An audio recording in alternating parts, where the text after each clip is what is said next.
Muchas gracias. Bueno, pues yo voy a platicar con ustedes un tema muy importante que es la actualización del profesor de lengua por televisión en la SEP, una propuesta para su evaluación. Aquí todos son expertos en la Secretaría de Educación Pública, ¿no? Y eso también es muy bueno, me da gusto ver colegas también ya de hace muchísimo tiempo. Bueno, dentro de los antecedentes, justamente la Secretaría de Educación Pública tenía en su momento, antes de López Obrador, 5 subsecretarías dentro de la Secretaría de Educación Pública. Y una de ellas justamente es la Subsecretaría de Educación Básica y Normal. Esta subsecretaría tiene la finalidad de elaborar métodos, contenidos y recursos para la enseñanza destinada a fortalecer la adquisición de la lectura, la expresión oral y la escrita para la educación preescolar, primaria y secundaria de toda la República Mexicana. Sí, de igual forma también tiene la misión de incorporar innovaciones a los programas de formación y actualización de profesores. Bueno, aquí les muestro en dónde se contextualiza la investigación que yo realicé y justamente está la Subsecretaría de Educación Básica y Normal y dentro de esta subsecretaría habían 5 direcciones y una coordinación entre las cuales estaba la Dirección General de Materiales y Métodos Educativos, que justamente dentro de esta dirección teníamos la Dirección de Lengua y Comunicación a la que yo pertenecí y habían 2 subdirecciones, la Subdirección de Español y la Subdirección de Lenguas Extranjeras. Y yo pertenecía a la de Lenguas Extranjeras y mi jefatura era la de Proyectos de Materiales y Métodos Educativos. Mi misión era elaborar contenidos, ya sea impresos, audiovisuales o tecnológicos que justamente permitieran apoyar a las lenguas extranjeras, ¿sí? Y coordinar a los equipos técnico-pedagógicos para la elaboración de dichos materiales, ¿sí? Entonces, justamente me voy a enfocar en audiovisuales porque fue justamente donde surgió todo esto que yo creo que ustedes conocen muy bien, la actualización a través de la televisión para hacerlo de manera masiva, porque era para toda la República Mexicana y se daba a través de los meses de finales de julio y luego en las 2 semanas de agosto donde se hacía lo que llamábamos barra de verano. Sí, donde justamente el profesor tenía la posibilidad de estar en casa y poder ver justamente estos programas de actualización que le servían de apoyo para la cuestión de los cursos presenciales que tomaban en los diferentes centros para carrera magisterial, ¿sí? Vamos a empezar con el marco teórico. A veces los profesores pensamos que solo nos vamos a dedicar a dar clases y de repente la experiencia te da el retomar nuevos conocimientos para aplicar los conocimientos que aprendiste dentro de la misma formación pedagógica. Un programa de televisión educativo no es lo mismo que un programa de televisión común que vemos todos los días en televisión. Sí, un programa de televisión educativo tiene a un especialista del área que apoya justamente los contenidos que se van a proyectar. ¿Sí?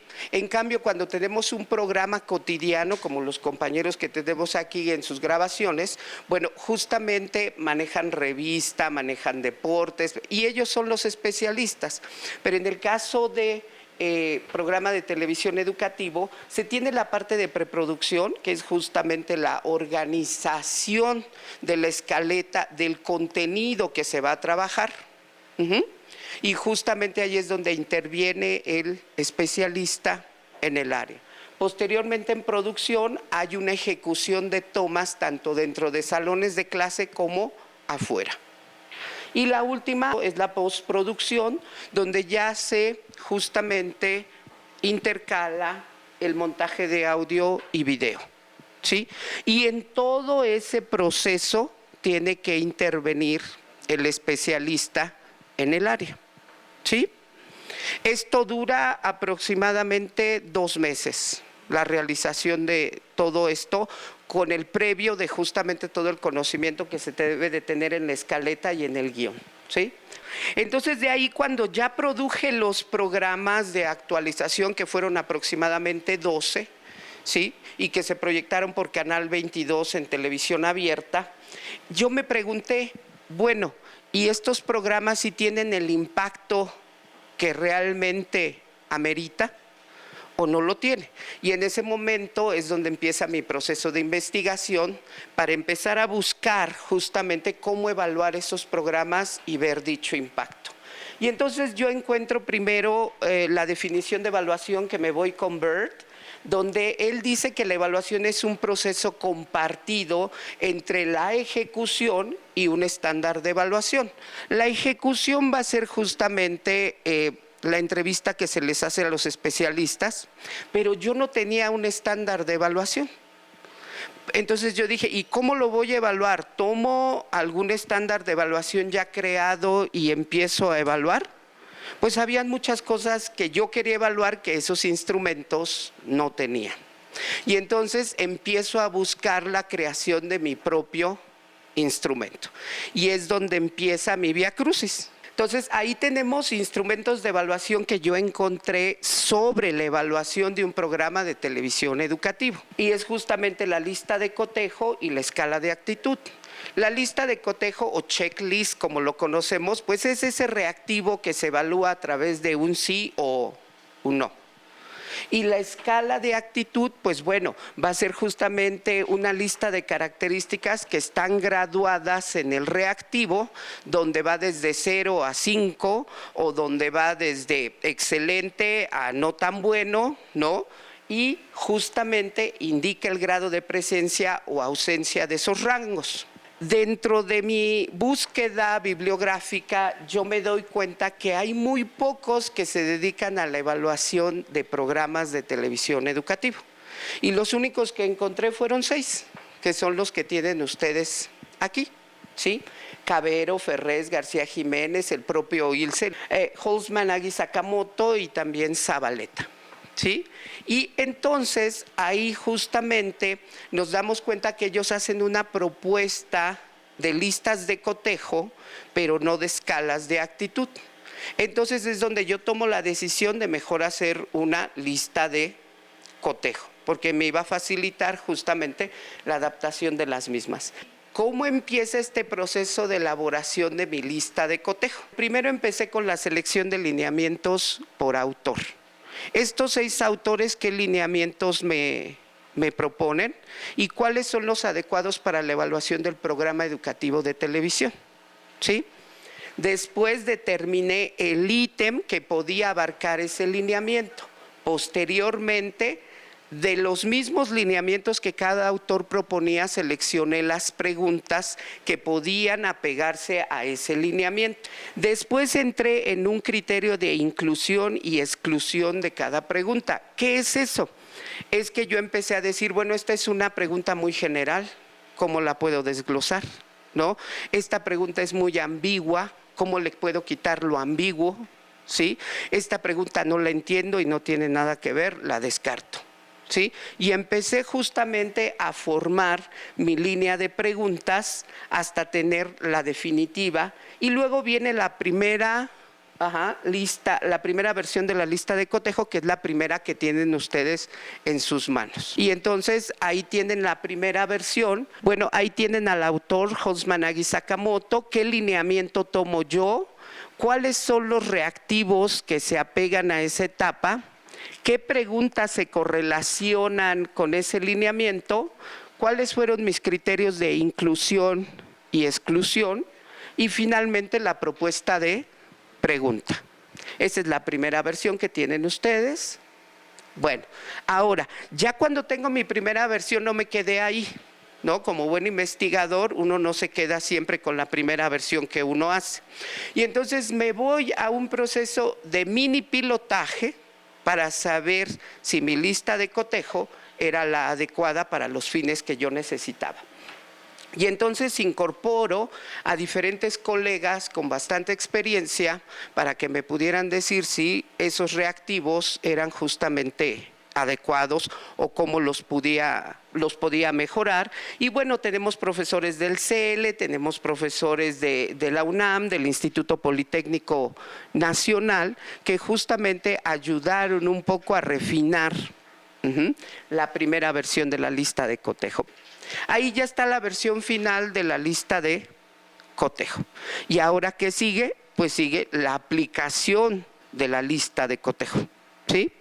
Y entonces ya venimos a la aplicación. Yo hago una mini aplicación porque en dado momento yo tenía que aplicar esto a miles de profesores de toda la República Mexicana, entonces tenía que ser un instrumento realmente refinado y adecuado. Ahí mi población es de 20 individuos. Tenemos una población de 9 aplicantes, 7 profesores de secundaria pública y 2 profesores de secundaria privada. Y luego población relativa, 11 aplicantes, 4 alumnos de licenciatura, 4 profesores de bachillerato, un profesor de inglés del CELE y 2 lingüistas.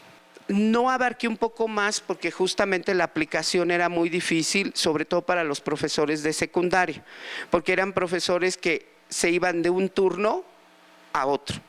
Y entonces terminaban su turno en una secundaria y corrían para irse a la otra secundaria y continuar con el turno vespertino. Entonces ahí justamente era como muy complicado que ellos me dieran tiempo para poder ver el programa y contestar la lista de cotejo. Entonces sí tomaba bastante tiempo. Ya con los resultados de la aplicación de esta lista de cotejo, tomé el valor de facilidad, que les recomiendo mucho el libro de Alderson, es realmente puntual en los diferentes puntos y criterios de evaluación. Entonces ahí él justamente nos dice que el valor de facilidad es para saber si los reactivos de la lista de cotejo son funcionales o no son funcionales. Y en cambio el índice de discriminación va a ser justamente aquel índice que me va a ayudar a medir el que lo responda un diferente número de profesores con diferentes conocimientos y con diferentes habilidades. Y entonces tomé estos 2 valores para ver si realmente mi lista de cotejo funcionaba. El valor de facilidad me dice que del 33% al 66% es adecuado.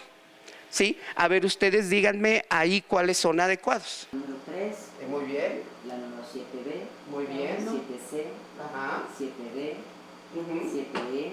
7F. 7G. Muy bien. Muy bien. Ahora, si está arriba del 66 es muy fácil y se tiene que quitar. Y si está abajo del 33 está muy difícil y se tiene que quitar, ¿sí? O se tiene que modificar. Ahí ese valor de facilidad donde se mide, ahí lo ven con mucha claridad, ¿sí? Del 33 al 60, ahí marca justamente los reactivos en negro que entran. Y los que están más claritos son aquellos que no entran. Ahí lo ven, ¿no? Abajo de lo adecuado es el reactivo 2. Adecuados son 1, 3, 6, 6B, 7B, 7C, 7D, 7E, 7F, 7G, y los que no son adecuados, 4, 5A, 5B y 7A.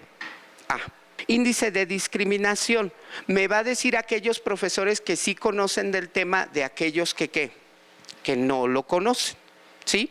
Y entonces ahí tenemos que me dice Alderson que tiene que ser una escala de 40% a 100%, para que entonces sea adecuado, ¿sí? Justamente el conocimiento que tiene el profesor. Y vean ahí, entonces díganme cuáles son los que están dentro del 40% al 100%. 1, 2, 3, 4, 6A, 6B, 7B, 7C, 7D, 7E. ¿Está en los 16% el 7E? Ajá, sí, justamente, y ahorita lo vamos a ver, ¿sí? Y entonces ahí justamente nos dice Alderson que si están abajo del 40%, entonces no están discriminando. Ahí lo vemos. Y ahí vemos el de 16 que justamente está completamente en negativo, ¿sí? Que lo vemos contrario a la posición en cómo va la gráfica. ¿Sí? Entonces, del 40% hacia el 100%, todos los reactivos que sí entran están en oscuro y todos los reactivos que no entran están en claro. Y tenemos uno negativo, que es justamente el que totalmente no entra, ¿sí? Por el grado en que contestaron los profesores fue completamente bajo. Bueno, ahí están los resultados, adecuado y no adecuado, ¿sí? Y ahí vemos que el 7F, este último, con valor negativo. ¿Qué vamos nosotros a entender con esta lista de cotejo? Que justamente es todo este proceso de realizar nuestros propios instrumentos de evaluación para los propósitos que necesitamos. Bueno, el valor de facilidad me dice que relativamente difíciles constituyen el 6.6%, ¿no? Mientras los que son relativo y demasiado fáciles constituyen el 26.6%, y los que están en el rango de adecuabilidad constituyen el 66.6%. Sí, que entra justamente dentro del rango de adecuación para poderlo aplicar. En cuanto al índice de discriminación, hay 11 ítems adecuados, ¿sí? Que va a representar 74.4% y 4 que no son adecuados, que es el 26.6%, de los cuales uno tiene el valor negativo. Bueno, entonces podemos decir que la lista de cotejo es un instrumento de evaluación que se diseñó técnicamente y que es adecuado para los fines y los propósitos que se tenían para saber si realmente el impacto del programa de televisión educativo para actualizar a los profesores era adecuado o no era adecuado. Ya con esta lista de cotejo final, bueno, tal vez se puede utilizar para ahora sí intervenir con un mayor número de población, ¿no? Y tener resultados un poco más amplios y un poco más seguros, ¿sí? Entonces quise compartir con ustedes que de repente cuando hacemos instrumentos de evaluación, ¿no? Pensamos que estos instrumentos para evaluar justamente el trabajo que realizamos son muy fáciles de hacer, ¿no? O que tomamos algún autor y tomamos sus lineamientos y con eso podemos trabajar, pero a veces no cubren muchos de los aspectos que nosotros necesitamos o queremos o nos piden evaluar. Y entonces tenemos que crear las propias, pero para crear las propias tenemos que seguir un proceso de creación, un proceso de pilotaje, ¿no? Y un proceso de obtención de resultados para entonces poder hacer los cambios y las adecuaciones necesarias y tener un instrumento más válido y confiable, ¿no? Para que los resultados que arrojen sean reales, ¿no? Pues bueno, esta sería mi intervención, ¿sí? Muchas gracias.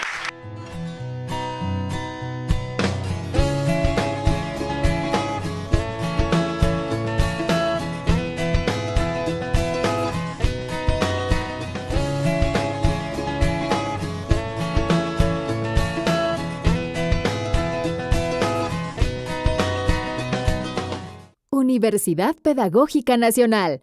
Educar para transformar.